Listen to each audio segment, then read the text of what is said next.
Okay, so this is my long-awaited tier listing for the books that I read in 2025. I read 70 something books this year, and I will be tier ranking them, but I've done the categories a bit differently this time because I always find it difficult to actually uh, sort of name the categories or decide what they are. So I've just done 5 different levels of facial expression of Hyunjin from Stray Kids. So we got the super excited right at the top. So these will be for all the books that I really, really loved, like new favorites, 5 stars, that sort of thing. Then we've got Smiling Hyunjin up next. Those are for books that I really enjoyed but maybe didn't quite make it to the favorites list. And then we've got, you know, pleasant looking Hyunjin. Um, these are for books that were absolutely fine, probably nothing wrong with them, but just maybe didn't make it to my favourites for whatever reason. Then we've got Quizzical Hyunjin. These are for any books where I was maybe like a bit disappointed or just didn't quite hit the mark. And then lastly, we've got Disgusted Hyunjin, which are for any books that I really didn't actually like at all, or, you know, close to that anyway. We'll see if anything actually ends up there. I haven't planned this in advance, so yeah, we're just going to see what happens as we get in there. I've got a cup of tea to last my throat, hopefully. So, first up, we have Chocolat by Joanne Harris. This was a very famous book that was made into a film. I haven't seen the film, even though I wanted to. I couldn't find where it was on. But maybe one day I will see it. This is like basically is kind of like if a cozy fantasy was just lit fic. It's a lit fic cozy fantasy. It's about a woman who's sort of escaping her troubles and decides to open up a chocolate shop in a random French town, and she gets into a spot of bother with some of the locals, and there's this priest who's sort of like the villain of the book, but in the same way as cozy fantasy, like although there is danger and there are stakes, it's not anything too dreadful ish.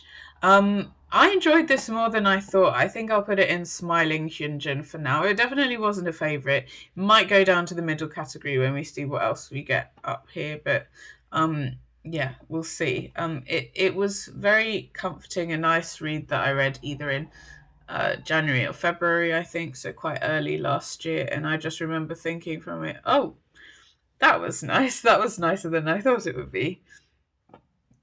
Next one, The Boleyn Inheritance by Philippa Gregory. This is all in a random order, by the way. This is a Tudor sort of historical fiction novel with 3 main character perspectives. Anne of Cleves, Catherine Howard, and Jane Boleyn, so the sister-in-law of Anne Boleyn. And it's like charting the queenships of Anne of Cleves and Catherine Howard. And it was really good. I don't know if it's a new favourite. It would either be at bottom of the favourites or the top of really liked. I'm going to put it there for now and then maybe adjust it later depending on what other books arrive. I just thought it was nicely done, and I really enjoyed the 3-part perspective, which Philippa Gregory doesn't often do. So it was nice to have that 3-part perspective rather than just the 1-part perspective that she usually does. Sad Cypress. This is a Poirot story. I remember when I was reading this thinking that the TV adaptation was a little bit more atmospheric than this book. I think it's going to be in Hyunjin category because it was fine, but like it's not the best Poirot by far, and the characters are not the best set of characters in a Poirot by far either. However, in contrast, the sleeper hit of the Poirots this year is definitely Dumb Witness, which was great. Like, you get the perspective of a dog in this one. What more could you ask for? So, if you haven't read Dumb Witness, I definitely recommend it. It is one of the funniest Poirots, one of the only ones where Poirot is actually incognito through at least part of the case. There's some humorous scenes. You get the perspective of a dog. Now, part of the murder is a bit like um verging on silly but not silly, if you see what I mean. When you read it and you find out how one of the clues happen and things like that, it's kind of crazy, but it works. So, I think we all really liked it, those of us who read Dumb Witness this year. um Next, just peering, I think this is The Moonstone by Wilkie Collins. This is a classic. It's quite long. I did it on audiobook. It was a pleasant read.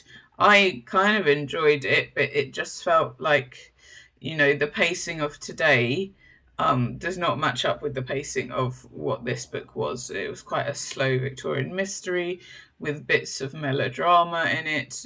There's this missing jewel. Who has stolen the jewel?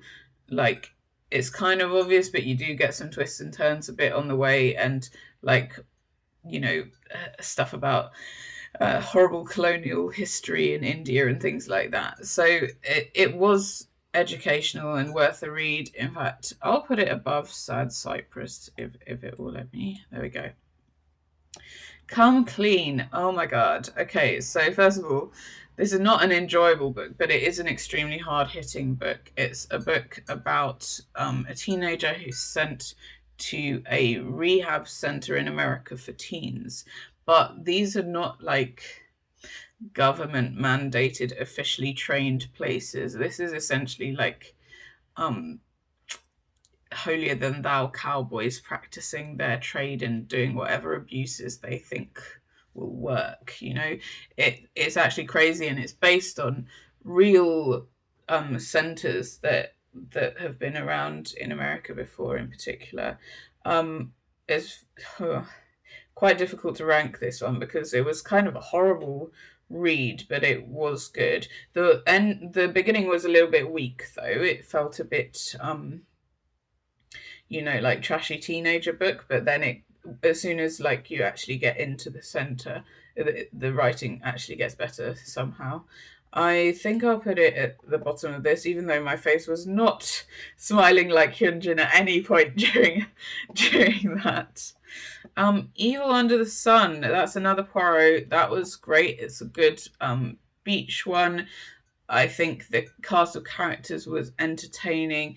It was really good, apart from the fact that how the murder happened would have been so unrealistic just due to how much was relying on chance and timings being exactly right. And I just think that let it down. So I'll put it above Sad Cypress, probably above The Moonstone as well, but in that middle Hyunjin category.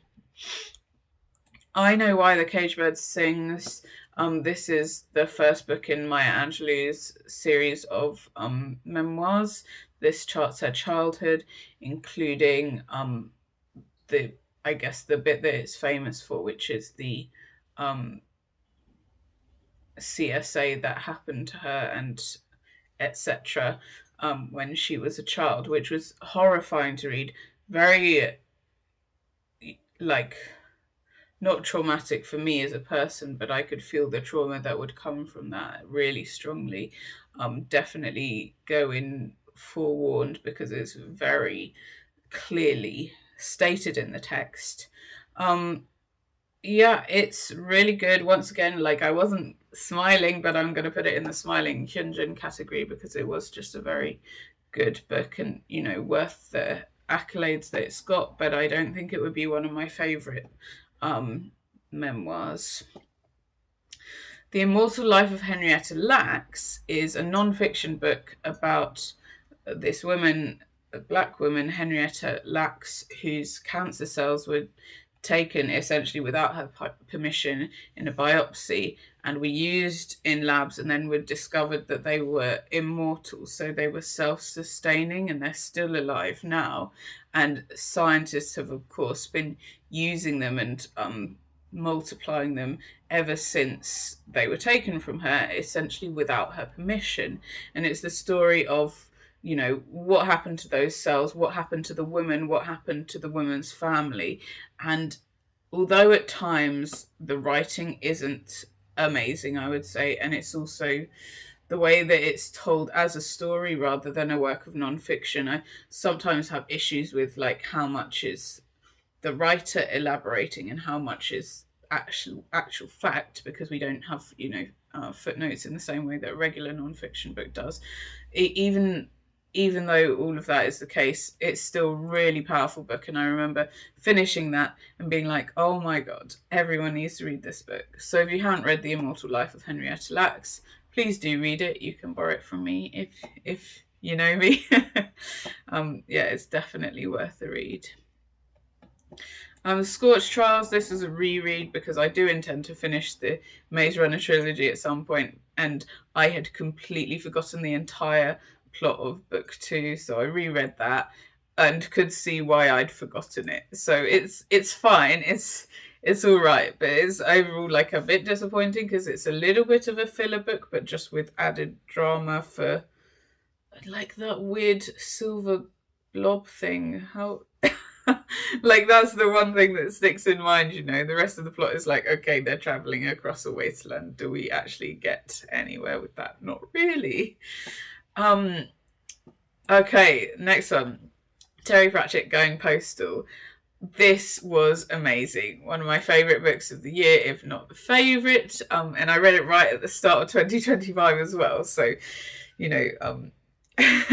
I started on a very high note. This was either January or February. I think it was even January, because January was a really good reading month for me in 2025. And that that kind of set me up for not much else has lived up to it, really. It was just so funny. And I'm also worried that because previously the Terry Pratchett books that I've read have only been the Tiffany Aching series, which is a series for children. So I was like, I'm going to dive into the adult Discworld with one that I've heard is good, Going Postal. And now I think, have I wrecked myself for everything else? Because nothing is going to live up to that. That is so funny. Like, there's a character that in it that's a bit like Baldric from Blackadder, which is so, it's just that kind of British humour, and also the absurd mixed in with the too real kind of elements. It was really, really good. I listened to it on audiobook and had the book as well, and I would recommend the audiobook, actually. Not the abridged version, be careful, because even though Tony Robinson, amazing, reads the abridged version, you want to have the full thing, have the unabridged version. And yeah, it's really good on audio. Leviathan Wakes. This year I started reading the Expanse series, the first of which is Leviathan Wakes, and really, really enjoyed it. This is just blockbuster sci-fi. There's elements that it explores that are definitely explored in other sci-fi kind of mega chunky books, but this one does it with, I guess, a lot more micro politics and things like that. So you're following James Holden, the captain of a ship, and his crew, and they discover something, and they're maybe a bit too noisy about their discovery, and then events snowball from there, and soon they've got like different planets potentially fighting and blah blah blah. It's a good roller coaster ride, but you don't remember the individual elements of like each chapter very well. You kind of get the overall sense of what happened in the book and how it ends, and then you move on to the next one. You get the overall sense of what happens in the book and then how it ends, and you move on. And so let's find book 2. There's book 3, Abaddon's Gate, but book 2, where can I find it? I think it's Caliban's War. Yeah, there we go. Caliban's War. I would say I'd rank possibly above Leviathan Wakes, just slightly. And I think I'd rank Abaddon's Gate a bit lower. I don't know exactly about that. It's quite hard to rank each of the books, as they are quite, similar in tone. I really liked some of the characters that were in Caliban's War, though. Some of them that we don't get them in Abaddon's Gate. I was like, where's my angry Indian politician? Where is she? She's not in Abaddon's Gate, sadly. Also in Abaddon's Gate, one of my favourite characters gets killed, so boo. bit about that. Okay, then we've got another Agatha Christie, Five Little Pigs. Now, this one was an interesting read for me because I've seen the TV adaptation of this so many times, but I hadn't read the book. So, and the adaptation is actually really faithful to the book, the one with David Suchet. And so, like, I was spoiled for every little detail. And at first, that was quite annoying. And I was like reading this, like, yeah, well, I know who the murderer is. I know how they did it. I know who the red herring is. I know everything. But I did enjoy the fact that this was Poirot's first cold case mystery, and the way that you get told it and the way he has to solve it is he hears all the witness accounts and then he gets all the witnesses to write letters to him of accounts. So you basically hear the story 10 times over, but with slight differences. And you have to work out what the truth is from that. And somehow, even though you're being told the same story 10 times, Agatha Christie doesn't make it seem repetitive at all. And I think that's very impressive. So I did actually enjoy the book. Would I rank it higher than Evil Under the Sun? I think it is a better book. I might put it at the top of Smiling Hyunjin, just because I think it is a better book, even though I was kind of spoiled for it beforehand. Mitch Benn, Terror. This is a sci-fi that's sort of reminiscent of things like Terry Pratchett. It's very British humoresque kind of thing, and it's a very short book as well. It's been sitting on my shelf for a while. It's actually up there. I don't know if that will be visible. But it was surprisingly good. I think being that short, it was kind of delving into issues without having the time to fully explore them, just giving you like surface level brushing over certain issues that are definitely worth exploring. It wasn't badly done, it was just kind of shallowly done. It was amusing, there were funny things, there were some good ideas. Is it the best sci-fi I've ever read? No, but I definitely remember enjoying reading it. So I'm going to put it, I think I'll put it here, roughly in the Smiley Hyunjin category. Okay, then we've got Khaled Hosseini and The Mountains Echoed. This is the second Khaled Hosseini book I read. I read The Kite Runner only a couple of years ago. Obviously, that's very well known as a kind of devastating book, but what I was impressed with at the time was like how Hosseini had taken what in a nutshell was actually a very simple story and fleshed it out and made it so alive. In this one, the story is slightly more complicated. You've got two siblings who are separated when they're very young, and then you're told a story through successive different characters as to what happens to them after that separation. And I actually liked how you could use the characters to time skip things. I know a lot of people don't like the fact that it actually means you're not with either character for whole chunks of the book, because it's like, well, this character leads to that character, who leads to that character, who will lead to the other sibling. But I still found it illuminating and interesting, and the writing was really good. And I think I gave it 5 stars, so we'll put it right at the top. Did I like it more than The Kite Runner? I think The Kite Runner is more of an iconic story in itself, but this one is possibly better written, maybe a bit more complex, cerebral, or something like that. It was really good. We've got another Poirot story here. This is One Two Buckle My Shoe. This is the story about Poirot going to the dentist, and then later his dentist is murdered. I wouldn't want to have anything to do with Poirot if it were me. This was a good one.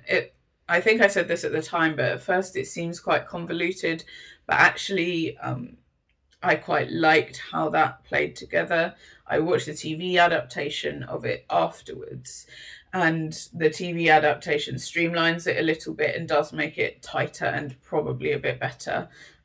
I think it was an Anthony Horowitz adaptation. Thank you. Um, but I did like the book. Did I like it? I think it will go in Smiley Hyunjin category. I think I'll put it with Five Little Pigs because I think Five Little Pigs is probably better, but I might have enjoyed One Two Buckle My Shoe more because I didn't know um, the ending.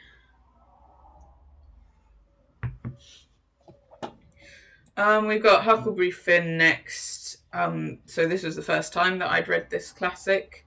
I read it basically in order to read James with context, which I've got coming up um, on this list later. Huckleberry Finn was good, but I think it wasn't good enough for me to put it in smiley category. Um, it was certainly an interesting read. There are patches that get a bit boring, or like more boring than other patches. Like um, there are highs and lows basically, and I think it is a very interesting thing to read. Knowing the context of its time, and I think it shouldn't be separated from that. So all the people that want it to be censored and things like that, I don't think it will work in the same way. I think you need to have that um, understanding of how things were at the time. Otherwise, you're not telling the truth of the era, really. So talking of this, let's go to James, which is basically a retelling of Huck Finn, but from the perspective of Jim the Slave, who wants to be known as James here. Did it improve on Huckleberry Finn? I would say it recontextualized it. I think it was good for what it was. I think it really explored the identity of a runaway slave and also looked more at the sort of behind the scenes, what's actually going on with the slaves when the white people think such and such. But there was a plot twist at the end that I think actually sort of, although I get that it would mean the relationship between Huck and Jim was way more important, I actually think it's more powerful without that twist. I'm not sure. I think, where would I rank this? At the bottom of Smile or at the top of um this is hard. I think I'll just rank it there because I think I really appreciate what Percival Everett was trying to do. There are a lot of hard hitting truths in there, and the writing was good as well. ACOTAR. This is the first time I have tried ACOTAR. I tried Throne of Glass and I gave up on it a few years ago. But people think that I would like ACOTAR more, and I certainly got through the first book. I can understand why people don't like the first book, but what really helped me was just remembering this was like a Beauty and the Beast retelling. I think that if you go into it with that context, it's a lot easier to understand why the author made some decisions about certain things and why Tamlin is just like that. um, I'll put it in the middle tier. I think there will do. I'm looking forward to reading book 2 in 2026. Apparently, that's a lot of people's favourite, so I have hopes that I will like it as well. Carmilla, this is a classic we read for spooky season. It's quite a short novella. It was good. I don't think I can rank it super high because it's it's just a short story basically, but it was evocative. I don't think we should big up the fact that this is a queer book as well, because I do think it was written with the intention of making the queerness be part of the negative image surrounding this vampire woman, Carmilla. But it is queer-ish, if you want some kind of representation. And it's also a pre-Dracula vampire story. And I was quite surprised and interested to see how much vampire lore was already established by this point, like way before Dracula. So that was interesting. Agatha Christie, Appointment with Death. I think this was the one that I read when I was really ill, and I was sort of having fever dreams about this one. I think it was good. I don't remember it that well. I'll put it in the middle section.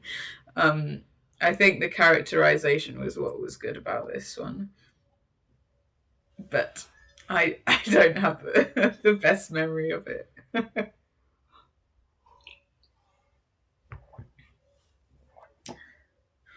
Cress is the third book in the Lunar Chronicles quartet. There's some novellas as well, but this is the third book. These are really good fun. I really love how Marissa Meyer does her YA sci-fi, and Cress was great fun. It's quite a chunky book. I did it on audiobook, and that was good. The narrator is very solid for the Marissa Meyer books.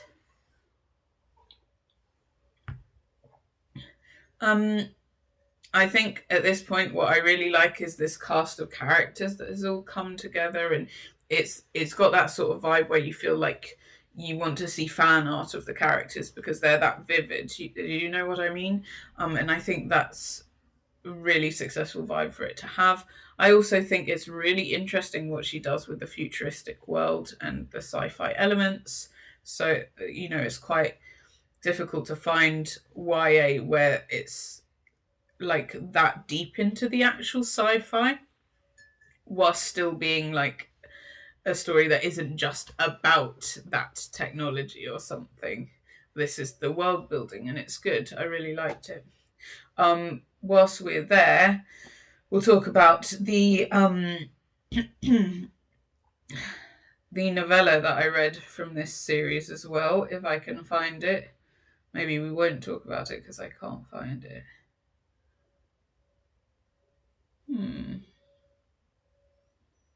Maybe it's not on here.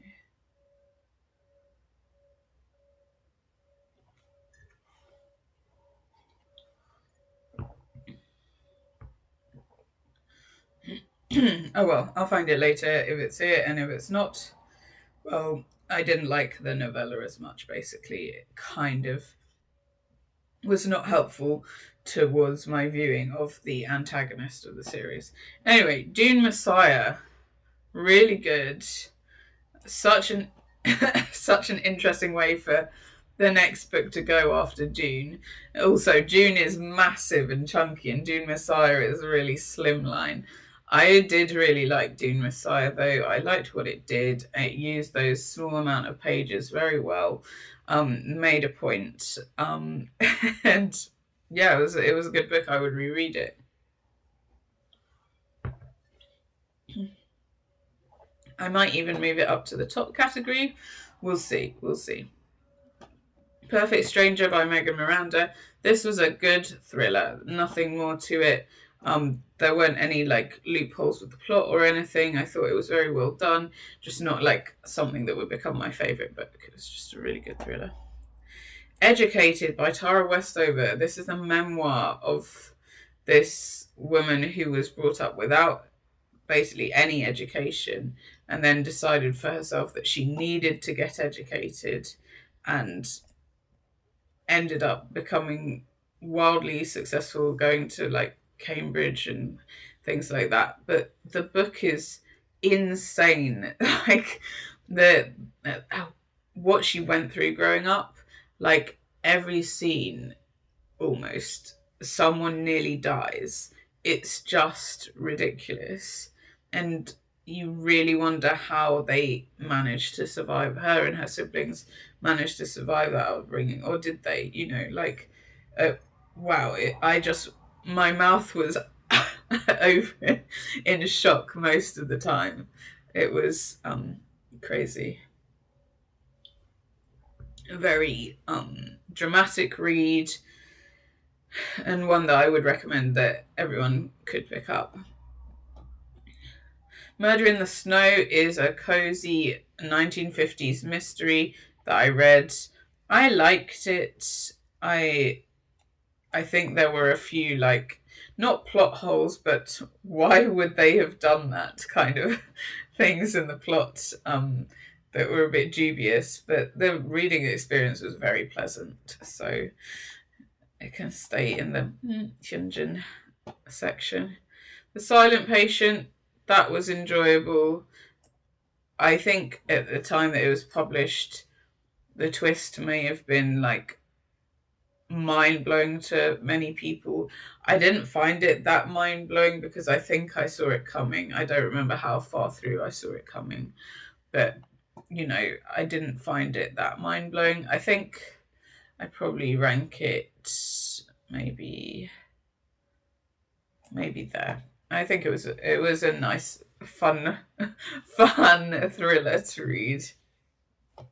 Turtles All the Way Down is another one of those books where it's like John Green is writing about a teenager and manages to capture like a certain section of teenage culture so well. In this case, he's looking at this girl who has a condition that isn't really labeled but is a form of OCD or something like that. And it's really sad, but at the same time, she's trying to solve a mystery, like someone's gone missing. And I think that combination made it such an interesting book for me. I really enjoyed it. I would rank it very highly, I think, about there. I think the ending is really, one of those sort of bittersweet things that shows the reality of life and the situations that we end up in. But, it is what it is. The Hunting Party by Lucy Foley, another very decent thriller. There was one thing that I was a bit miffed with in the plot, though. Like, the characterization of one character in one particular scene he's in just doesn't make any sense. It's there simply to add drama, and it doesn't follow through for the character or the purpose of the character at all. That was silly. The rest of it was pretty good. And it's like an isolated close circle mystery where all the characters who could have done it are horrible people, and you also don't know which one of them has been murdered, because you find out at the beginning there's been a murder, but you don't know who, and you kind of have to follow through like what's happened. Your two timelines, you've got after the murder and then before the murder. I think it was quite good, but as I said, it had that flaw about that character that really bugged me, that I think it was just too much for me to take, so it could go in the mid Hyunjin level. Long Live the Queens was a short book about basically a random selection of queens throughout history.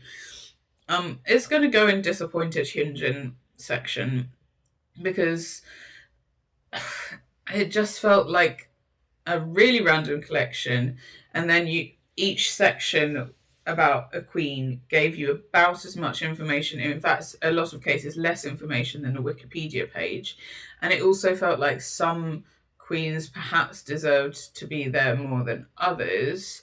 And in particular, I was like, their section on Empress Sisi gave nothing. Okay, so should she have been there, or should they have done the section better? Which is it? I think it was a relatively good selection of queens, but I think it could have been done better. When you're comparing Empress Sisi to Boudicca, or Boudica, sorry, like the difference is quite stark. Also, the categories in which they were sorted were tenuous at best. And also, it annoyed me. I was listening to this on audiobook. You didn't have a chapter for each queen. Each chapter had about 5 or 6 queens in it. And that was really annoying because sometimes I wanted to like go back and reread or re-listen to a particular queen. I wasn't able to do that. So that was a bit sad. It's a good toe dipping exercise. It would be a good coffee table book probably if that was your kind of thing. But it doesn't do that much. Ironheart is the second in the Cryer's War duology. So I'll start with Cryer's War. These were really good. Yeah, they're going to go into the second place. Both of them were good. I don't know which would be better in hindsight. They work quite well as a pair. I would have actually liked this to be a whole series. I think there's a lot to explore in this world where it's basically you've got automatons that have been made by the humans, and it gets to the stage where the automatons have taken over, and now humans are all slaves to the automatons. And in this world, you have someone who is basically an automaton princess. That's Cryer, and there's a human girl who becomes her handmaid, and then with the intention of assassinating her, but things happen and it doesn't go that way. And yeah, I think it's a really interesting duology, actually. I read the first one physically and I listened to the second one, and I think I preferred reading it with my eyeballs, but the narrator did do a good job, and it was also where I found out like how a lot of names were meant to be pronounced or whatever. So there is that. But I would recommend it if you like queer sci-fi. It's good. Apologies for this awful cover, but I was reading it in the orange section of my reading month. Hercule Poirot's Christmas was a very good Poirot. I think I quite liked it, actually. I think I'll rank it there. Once again, apologies for the hideous cover. So Poirot is staying with a family at Christmas. The horrible old patriarch gets murdered. So think Knives Out, except that the old guy is horrible rather than like kind of nice, but working out where he's gonna give his money, that kind of thing. And who's done it? Who in this house that everyone's been? All these relatives have come together for Christmas, and some of the relatives don't even really know each other. Who has done the murder? And it was good. It was good. Ruth Ware, Turn of the Key. This was a bit disappointing. So, The Death of Mrs. Westaway was one of my favourite thrillers from a few years ago, and I really, really liked it. That was by Ruth Ware. This is the second Ruth Ware book that I've read, and it is meant to be like a modern version of The Turn of the Screw. And The Turn of the Screw is one of my least favourite classics. I find it really annoying and stupid. So the fact is, I did actually like The Turn of the Key more than The Turn of the Screw, but I didn't think it was particularly an adaptation of The Turn of the Screw anyway. It was just like a normal thriller, just with a similar-ish setup where you've got a nanny and it's in a kind of creepy house.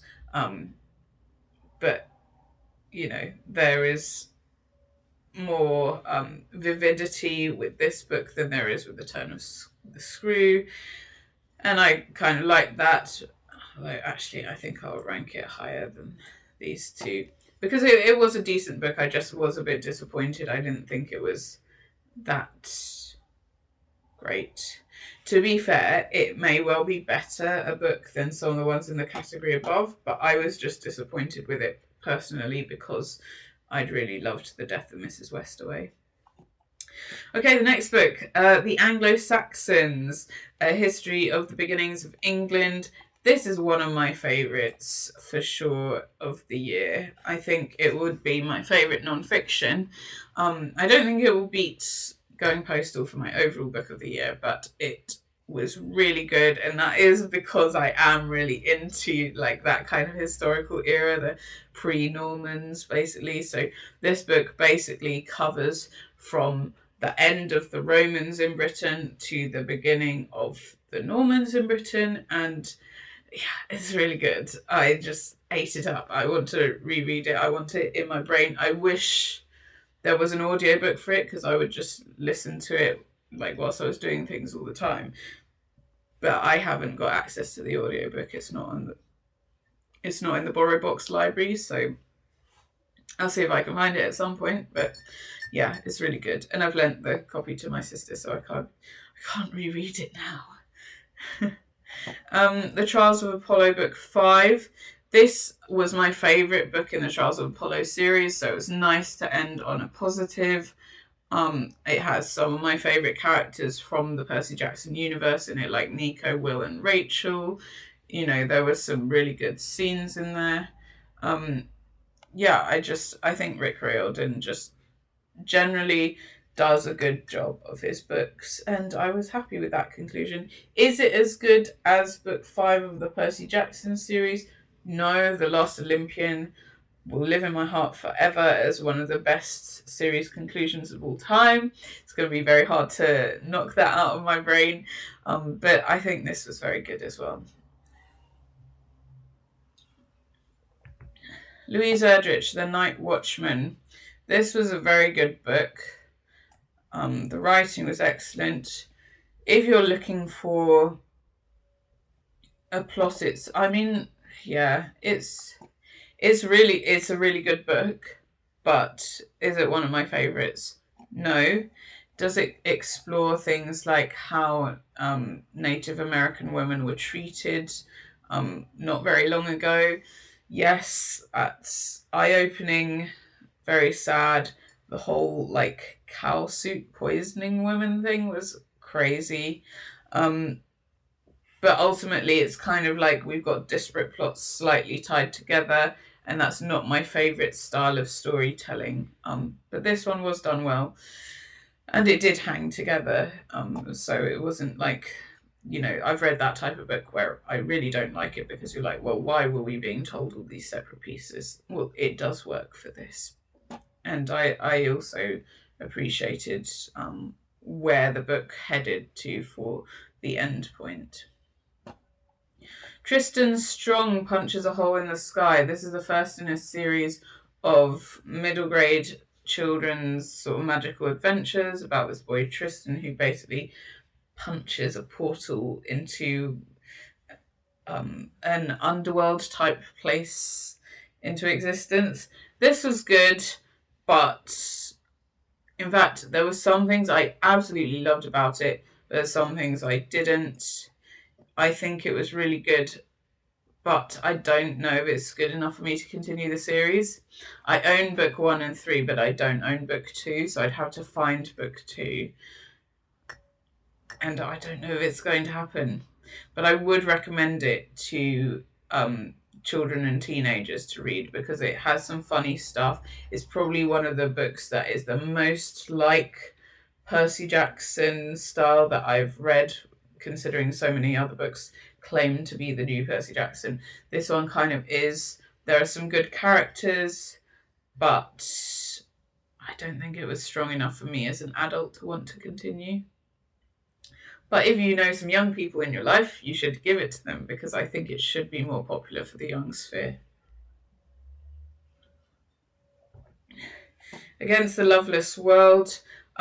This was a story about basically a Palestinian prisoner and how she got there and how you can go from just being like a refugee in different countries to actually being classed as a terrorist and things like that.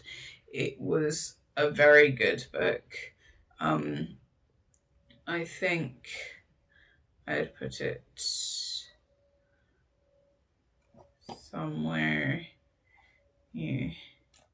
here-ish. It was really good, but obviously it's not actually one where you're smiling about it because of the terrible things that happen to this character and what she's got to get through and how her character development happens through all these events.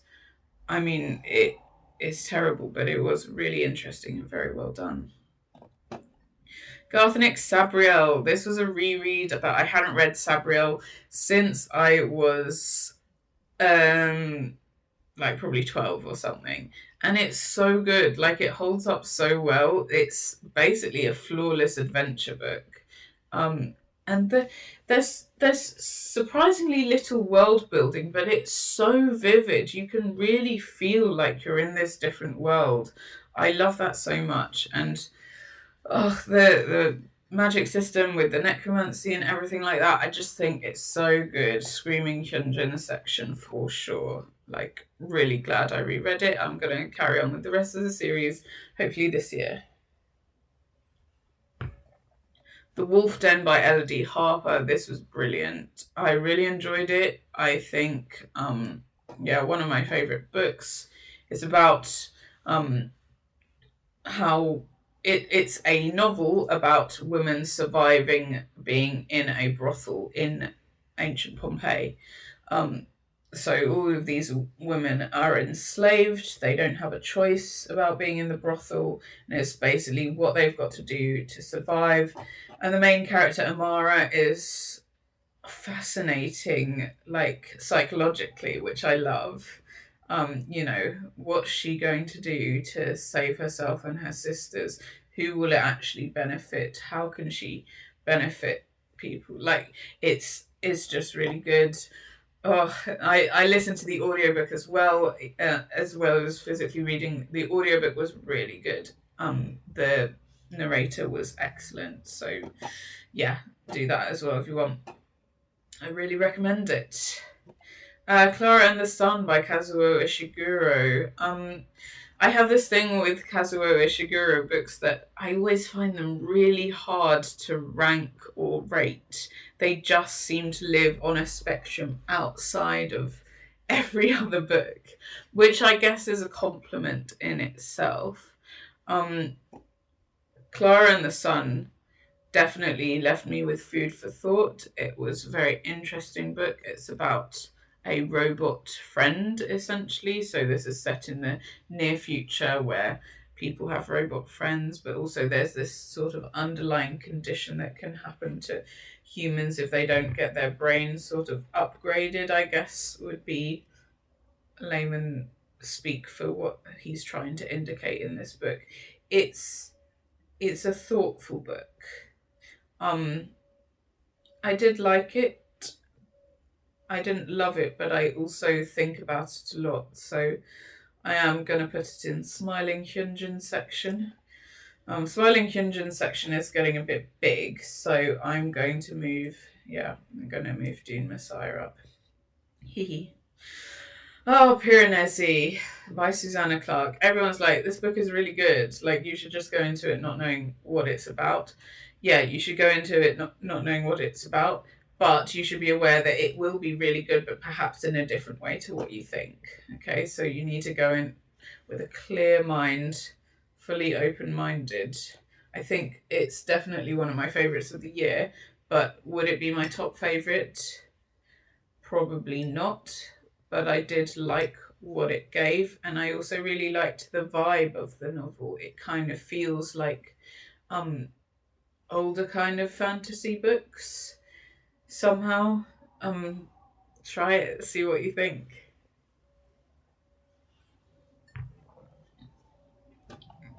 Promising Young Women. This book was fine. Is it going to go in these sections? I don't know. It's kind of like, so one of my favorite books last year was Queenie by Candice Carty-Williams. And this is like the white version of Queenie, and it's just not as good. And as soon as I had that comparison in my head, I was like, oh no, I have ruined it for myself. But I think it is a good book, and it is well written, and it explores things well. So I'll just put it in mid Hyunjin. um, Skander and the Unicorn Thief. This is the first in a book series that's been very hyped up and well publicized, like for middle grade kind of reading. It's obviously playing off the Harry Potter and or Percy Jackson and the kind of thing. It's Skander and the Unicorn Thief. There are some good ideas in here. I think it is promising.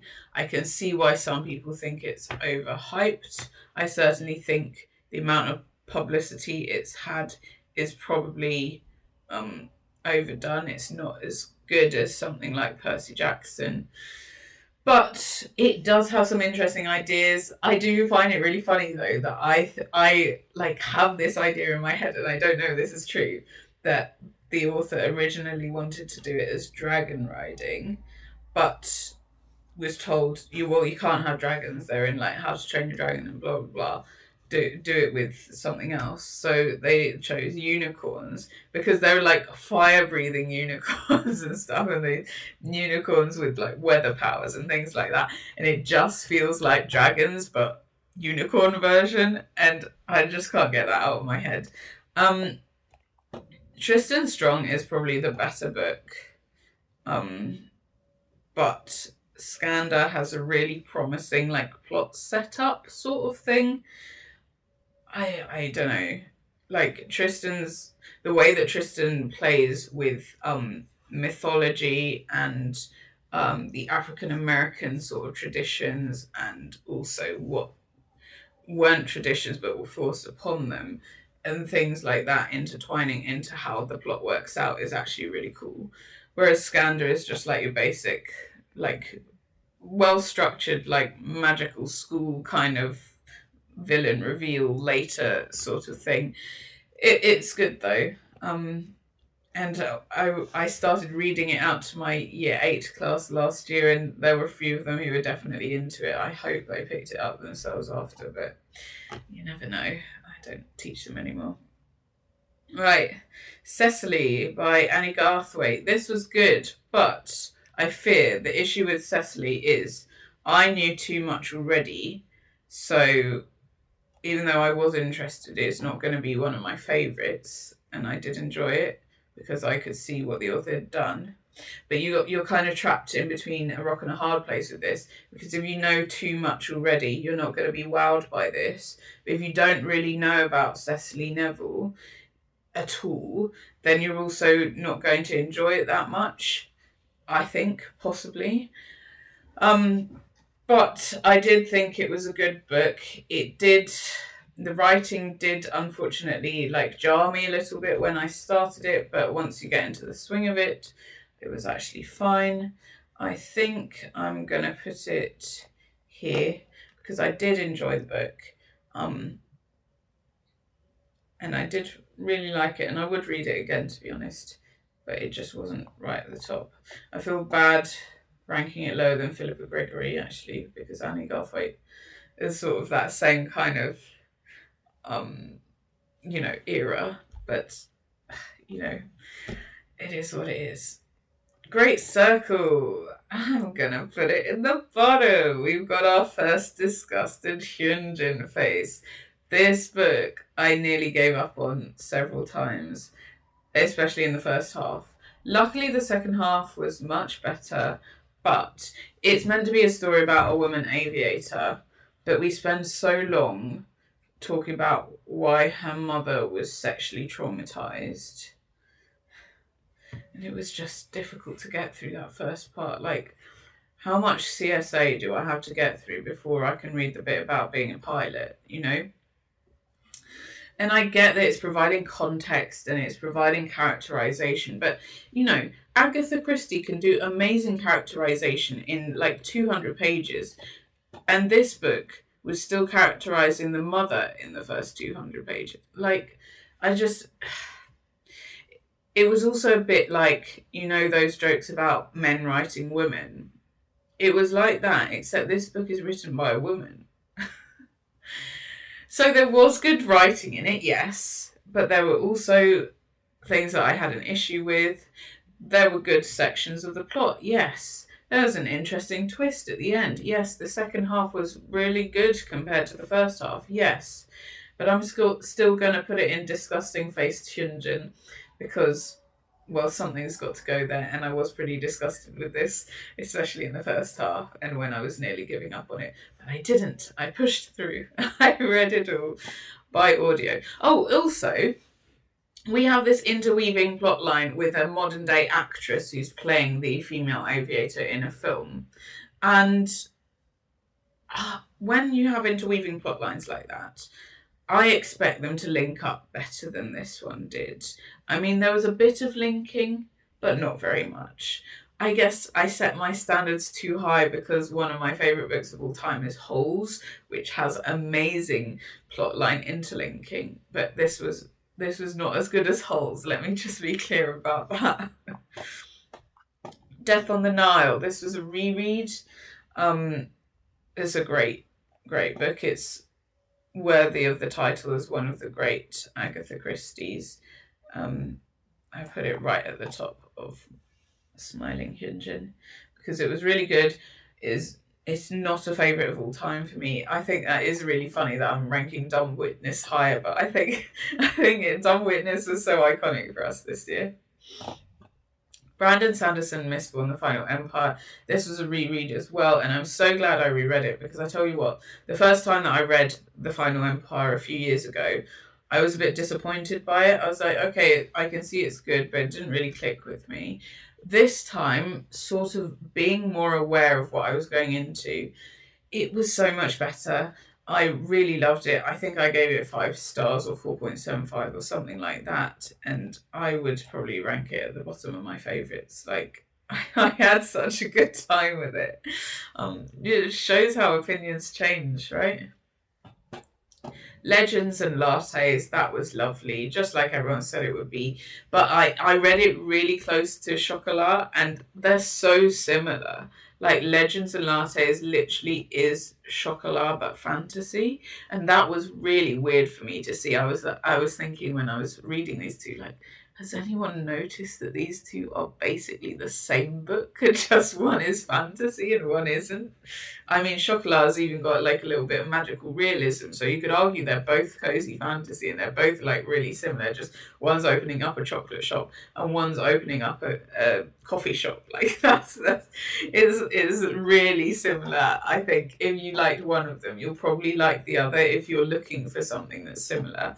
If you aren't looking for something that's similar, if you liked one of them and read the other, you'd probably get annoyed. But I liked them both at a similar amount, I think. I'm just ranking Legends and Lattes a little bit higher for having that slightly tighter plot and more interest because of the fantasy.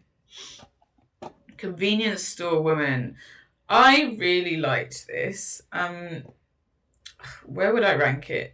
It's about this woman who works in a convenience store, is probably some kind of on the autistic spectrum or something, but we're never really told. And it's about what she does in the store and how the people around her are reacting to the fact that she's worked in a convenience store for like 15 years of her life or something crazy like that. And she's not doing any career progression, she's not getting married, she's not anything. But I liked this actually quite a lot. Where am I going to put it? I think I'm going to put it here. Yeah, no, actually, Turtles. Yeah, similar amount, I'd say. I think it's a fascinating book when you're basically exploring what's in someone's head like that, and exploring how society reacts to someone a little bit off the norm. There is a character in it that's basically an incel that everyone like is like the book was ruined because of the incel, and I get that, and I don't think the ending is necessarily the most satisfying, but I do think it was kind of the right one. But I like the book and it's very short, so it didn't hurt me to read that at all. Right, another one for the discuss pile. Starling House. What? Why was this so disappointing to me? I don't know. The main character was so freaking annoying. She would make all the wrong decisions. I get that it was because she'd had like a difficult upbringing and she was trying to do her best and so on, but she just really annoyed me. I think this is really a personal thing. I think the thing is, I went into this with some kind of expectation because it's kind of like this magical house that's not like a haunted house, but the house itself is basically a character, and I love that. And I really enjoy that in like TV shows when you have like a murder TV show, but the house is actually the murderer. That's my favorite trope.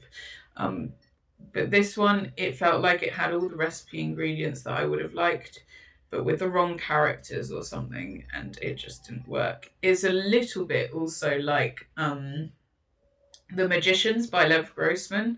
There's that element of it as well, because there's this whole like children's story. Is it real? Can you travel to that world? Is it leaking out into our world? Yeah, and The Magicians was also a bit of a disappointing novel. So I think I don't know if anyone else has made that comparison, but for me, it was kind of similar to that. And I was actually more annoyed reading this than I was reading The Magicians, even though The Magicians is probably a worse book overall. It didn't work for me, and that's the first Alex E. Harrow book I've ever read, so I'm a little bit hesitant now about picking up any others, but we'll see. Divine Rivals. You were good, but I was waiting for you to be great. This was quite a hyped book on like Bookstagram and BookTok and BookTube, blah blah blah. Divine Rivals is the first in a duology. Ruthless Vows over here is the second. And it's about these two journalists who are writing letters to each other unknowingly and maybe falling in love, and then they go off to war. I think there were some good parts about it. Actually, I'm going to raise up book one a bit. I'm going to put book one here. There are some good parts about it. There's some beautiful things. There's some things that get your heart, but I think it had been overhyped for me. And certainly the second one was disappointing, even though it had some good stuff in it as well. There's like the amnesia trope and things like that. And I just think it, a bit like Starling House, it felt like it had some of the right ingredients, but it just didn't work for me. And there was way too much that I could pick apart about it afterwards. Which, you know, I wrote some things about, but we won't go into all of them because I can't remember all of them, but I just remember being a bit disappointed, and there you go. The Girl Who Fell Beneath the Sea. This was a really cute story, sort of like Korean-inspired YA fantasy. I'll put it in the top of the middle section.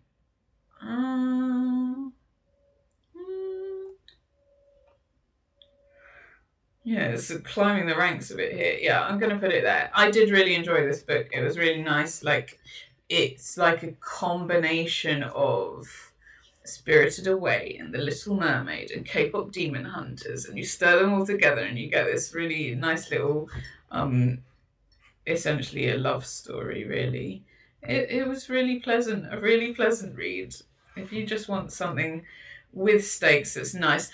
The other way that I would describe it is if you've read the Once Upon a Broken Heart trilogy by Stephanie Garber, I would say this is like a better version of that trilogy, because there's a certain vibe that trilogy has that I think this book does as well, but like, shall we say, a Korean flavoured version of that vibe. That's a bit fairy tale-ish and things like that. And I would much prefer The Girl Who Fell Beneath the Sea to the Stephanie Garber books. But if you like the Stephanie Garber books, you might also like this Girl Beneath the Sea book as well. Carrie Soto is back. Taylor Jenkins Reid is back, because honestly, I read this in summer and it was so good. And it's now my second favourite Taylor Jenkins Reid book after Seven Husbands of Evelyn Hugo. It's definitely above Daisy Jones, and it's above Malibu Rising, and it's above One True Loves, which are the only other books that I've read by Taylor Jenkins Reid. I was just so engrossed, and it was so compelling, and I was engaged, and I was loving it, and I was riding the highs and the lows, and it was just like, yes. Because for this one, I guess Taylor Jenkins Reid got rid of any ideas of having like a framing device or perhaps a alternate timeline structure of the novel, and she just straight out told the story, and I think it worked well for that. Like, I think, you know, in previous books she has played with different structures, but actually just doing a chronological first person account was brilliant. I was just fully involved. Like, I couldn't have asked for this to be done better, considering that I know next to nothing about tennis. I was really engaged, and I think, yeah, that's really commendable. I was very, very happy about that. It was a really good summer read as well. The Hurricane Wars. this took me by surprise. So I'd heard, first of all, that this was a romantasy, and that second of all, people found it a bit disappointing. So I went in with low expectations, and then I was, they were greatly exceeded because I really enjoyed this. It doesn't feel like romantasy; it feels more like fantasy, and then it gets more like romantasy towards the end. There's good politics. I think something that people don't realize about this book is it is Asian inspired fantasy, which is quite hard to like directly tell in the narrative when you don't have a continent of Asia, right? So how do you know that it's Asian inspired? Well, there's just little clues that people wouldn't necessarily pick up on. So I think people may think it's like whiter than it is, but actually it's a bit more diverse. On the flip side, on the negative side, it is meant to be a Raylo inspired work, and I could see bits of that creeping in, and I don't like that. But if you do, maybe you would like it. But anyway, I really liked it. I'm gonna put it right at the top of Smiley Hyunjin. A Column of Fire by Ken Follett. I was lucky enough to meet Ken Follett this year and get him to sign all of my collection of his. This is the third in the Kingsbridge series, which is really good. It starts with my favourite book, The Pillars of the Earth, and yeah, this was really good. It's going to go in the top section. Yeah, of course, it's Kingsbridge. It's going to be a favourite. I think a lot of people don't like A Column of Fire in the Kingsbridge series as much as the others, and part of the reason is because it doesn't take place in Kingsbridge that much. It's kind of all over the world, but I really liked that, and I really liked how it ties together like what's going on in all the countries with the wars of religion and who's queens at the time. Like we've got Catherine de' Medici in France and Mary Queen of Scots in France, and then we've got Elizabeth I coming to the throne, and how are they gonna play out together? Like it's fascinating. And then also finding out about the St Bartholomew's Day massacre in more detail, and learning that our good old Sir Francis Walsingham, who lived down the road from where I grew up, was there like saving Protestant lives during the massacre. It's like, oh, my boy, he's doing good. Like it just was really good. I love the amount of historical detail that Ken Follett puts in his novels. I am now much more aware that he's plot, plot, plot, plot, plot. Like the character development that happens is all based around the plot. So if you want to sit with some scenery or with some characters having a quiet time, like a Ken Follett novel is not the place to do it.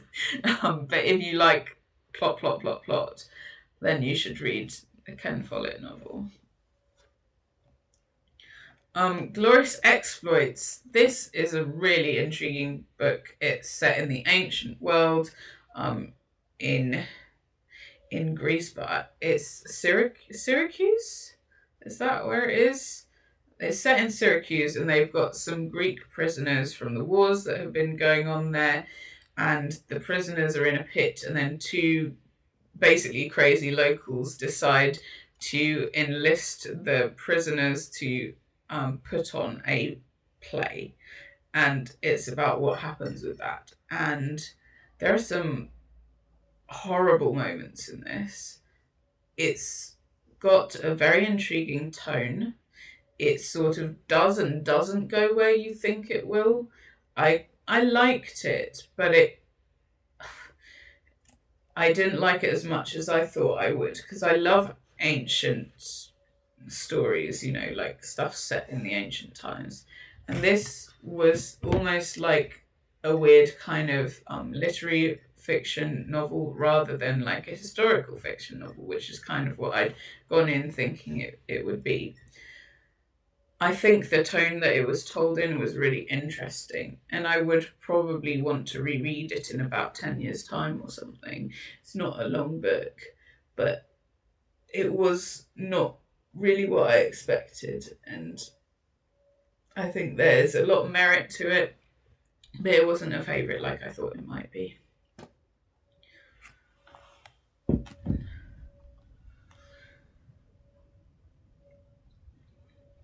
Funny Story by Emily Henry, I did actually really enjoy. It's not a favourite. I don't know if an Emily Henry book will be a favourite. I know loads of people love Emily Henry, but I think I think that's right. I think that her work is hang on, I'm just going to do some adjusting. I think her work is good, but it just never like is totally clicking with me. Um,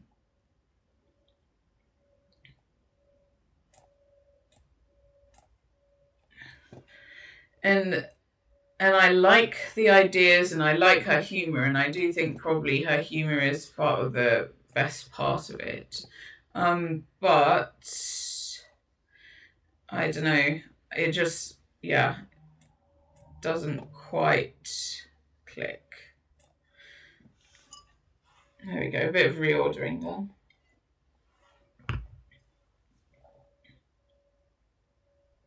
I'm looking forward to reading more Emily Henry books though, because I still think there will be one that like properly works for me, you know. But at the moment, I'm still on the bandwagon of she's probably a bit overhyped. Talking of overhyped, Orbital by Samantha Harvey. This is the Booker Prize winner from a year ago or something. It's a very short novel about some astronauts in space thinking about things, and it presents itself as being very profound and very intellectual. But the fact is, the thoughts that those astronauts are having are not that profound and not that intellectual. And it was a disappointing book. I think a lot of people think this. I just find it really funny that it won the Booker Prize when these are like everyday thoughts. I mean, maybe that's the point, but I thought the whole point of this novel is meant to be like, what would you be thinking when you were in space? Like, would it be different? Maybe it wouldn't be different. I guess. But I just think there are better books out there, books that have these thoughts as well as a good plot and good characters and stuff. Frankly, all of the characters in this book were completely replaceable. You can get better astronaut characters by reading Leviathan Wakes or whatever, you know? Or The Martian, talking of which, The Martian has some good characters, and some of them are only minor characters compared to how Orbital's are main characters. The Martian knows how to handle them. I know at the time I said The Martian was maybe a 5-star read, but I think I would lower that. I think it's really good. Is it one of my favourites of all time? Probably not. Which do I like more? The Martian or Project Hail Mary?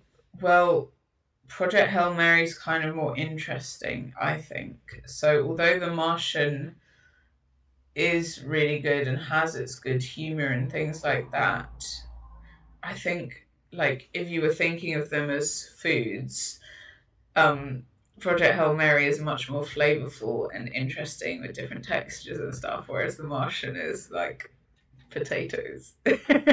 Still really good, if you know what I mean. It's potatoes. The Woman by Kristen Hanna. This was really good. I was like the first half of it, I would put in absolute favorite, like up here. The second half, I got a bit tired of, to be honest. And I get the point of the second half. There's, you know, she was showing the after effects of being in war, the PTSD, how people treat you, how it goes on and on and on. I get that, but it just wasn't what I wanted from the book, I suppose. I think it's still really good though. And like I would be happy for anyone to rate it a 5-star read. Because I remember reading it being like, we need everyone to read this, we need all the politicians to read this, this is so important. But then by the end I was like, okay, now the second half is like a soap opera. So yeah, a mixture, but definitely a book worth reading, I think. The Lost City, The Keeper of the Lost Cities. Never seen this as book. I want to say book 4. I think it's book 4 in the Keeper of the Lost Cities series. This series is so wild. I'm going to keep reading it because I love the characters so much. But honestly, like, everything happens. It is a bit like Leviathan Wakes in that. You've got this chunky book, and there's a million different plot twists, character arcs, the author does whatever. We even go to Florence for a section and get some history on the architecture. I love that. But it's kind of wild. And you have these lines like, the ogres are masters at biochemistry. It's like good. And if I was talking about books being compared to food, like I just did with the Andy Weir ones, like the Keepers of the Lost Cities would be a whole feast, but it would be a very eclectic feast. And also, some of the moral points made in this series are a bit questionable. Like that these characters are elves, right? In the elf world, you count your age from the moment of conception. What does that imply, I wonder? Anyway, yeah, it's good fun. I'm going to keep reading them because they're a blast, but they are a bit sort of strange from an adult perspective. Also, like, the amount of things that, like, the government takes this young girl to do these special things because she's basically a chosen one. And because they're elves, their lifespans are like thousands of years. She is literally 12. She's being taken to do all these government secret things. It would be the equivalent of our governments taking a baby or a toddler onto their projects. It's crazy. But, you know, it's a kid's book. It's fun. It's fine. My Vampire Plus One. This is the second book in the, like, a vampire rom-com series by Jenna Levine. And they're actually so much fun. The first one I listened to, and this one I read physically, and I think reading them physically is better for romances. I really liked this. It was really good fun. The humour was just right for me as a millennial. I'm guessing the author is a millennial as well. Like, it just hit. I'm looking forward to the third one, which I've bought now, because I like them. The Crimson Moth is a romantasy that definitely reads like a romantasy, but it is a great time. So I feel like I gave this 5 stars or something at the time. That might be a bit crazy, but you know what? It was really good fun. It's going up there. It's going up there. Probably not a favourite of all time, but, you know, pretty close. Maybe you know what? That face that Hyunjin is making, I feel like I made it when reading this book. It's gonna go in that section. Scythe, I was waiting for you to be good. I mean, you were good, I was waiting for you to be great. The ideas in this are really good, but I just don't feel like the world is as fleshed out as other YA series. Even like the Divergent world felt more fleshed out and real than this world in Scythe, where basically everyone can live for as long as they want and no one dies. Everyone's immortal, but every injury can be healed basically. So there's now a sort of group of mandated people who can kill other people that are called scythes. And that's the only way you can die in this world, is if a scythe gets you. Yeah, I will finish the trilogy because I am curious about it, and as I said, the ideas are really good, and it would be like the kind of story I want to support. But it felt like it could have been better. Like, Tristan Strong was more fleshed out, Scandal was more fleshed out, and Scythe is meant to be for older readers. So it did feel like it had the fleshing of a much younger reader book. Or not even that, necessarily. The Wedding People, that is one of my favourites of the year. That was really good. Paradise or The Wedding People? I think The Wedding People might be better. I don't know. This is an interesting one. The Wedding People's really good. The Wedding People is what the Midnight Library wishes it was. No offense to Matt Haig, because I really like him as a person. I just do not like him as an author. Like, it's about this woman who's depressed, she goes to a hotel intending to take her own life, but gets sort of intercepted by the bride who is getting married at the hotel that week. And the bride is like, what the hell? You can't kill yourself on my birthday. Not on my birthday. The bride is like, no way, you can't do this to me. You're doing this to me. How dare you? Come with me. And like the way that things progress from there is really interesting. It doesn't sound like it would be as good a read as it really is, but it's one you can really sink your teeth into, and the writing is excellent as well. I think the author is a professor of literature, and it comes across like that accolade is deserved. You know what I mean? Like, this was very hyped across Book Talk and Bookstagram and stuff over the years, so yeah, it deserves it. Riley Sager, the only one left. Like, this could have been a thriller that was right up at the top, but then it had one too many twists at the end, so it's going here. It's like, it was pretty good. It's essentially a cold case mystery where a family was horrifically murdered in a house, and the daughter is the only one that survives, and she's the suspect for the killings, but she's been left like pretty much paralyzed by the incident or by a following incident, and she needs a full-time carer. So our main character decides, like, after losing her caring job with something else, okay, I might as well be the carer for this person who's probably a murderer. Let's go. And it's creepy, and there's some good twists, and there's some good detail, and I did find the historical aspect really interesting as well. But there's just one too many twists at the end. Like, you know, when there's been a twist that's already been eliminated from being a possibility, it's a possibility that they considered, like the main character considered earlier on, and eliminated it because it wouldn't work, and then it turns out to be true at the end. No, don't do that. Don't do that, Mr. Sager. Aside from that, it would have been really good. Tiger by SF Said, or SF Said, I think.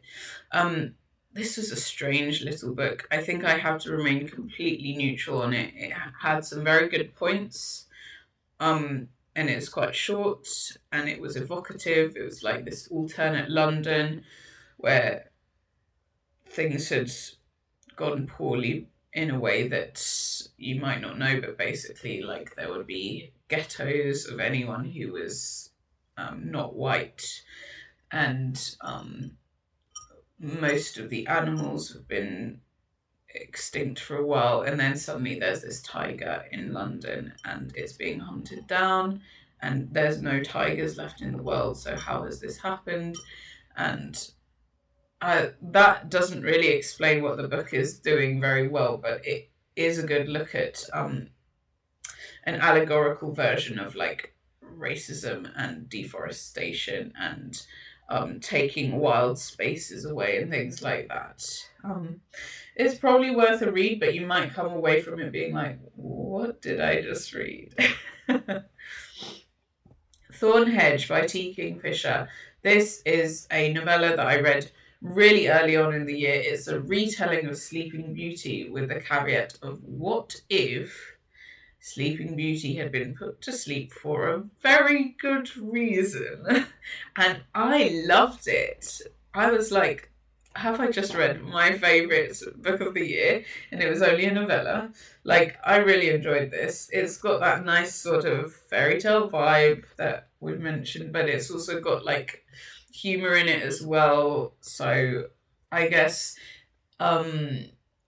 if you ever read something like The Frog Princess back in the day, it kind of reminded me a bit of that, maybe.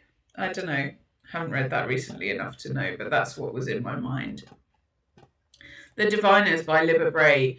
This was good, but it had been so hyped about like 5 or somewhere between 5 and 10 years ago that I thought it was going to be a lot better than it was. What I will say is it was rich in depth and detail, but there were so many loose threads. And I know this is the first in a series, but I also know that it's meant to be the best book in the series. And I thought, if this is the best one, I'm probably not going to continue. There were some really interesting, good elements, though, but you know, I would rank it about there, I guess. It was good.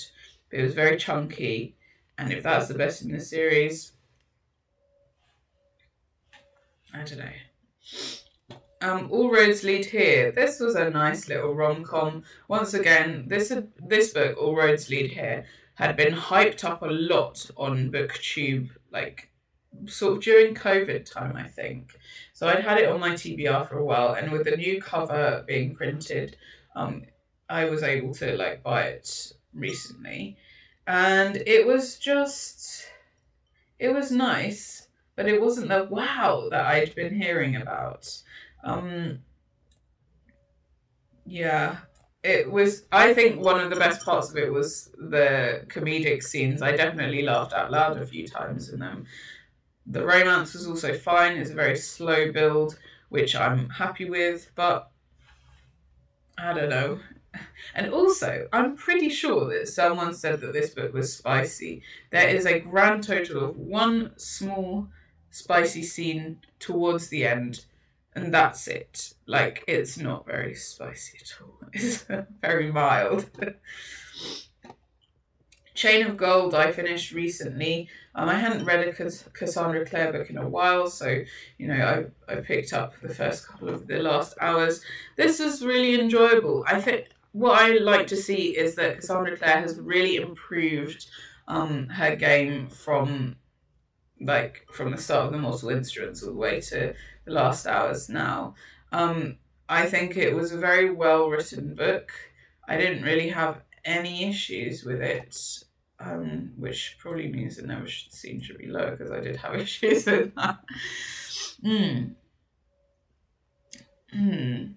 Is that the right place?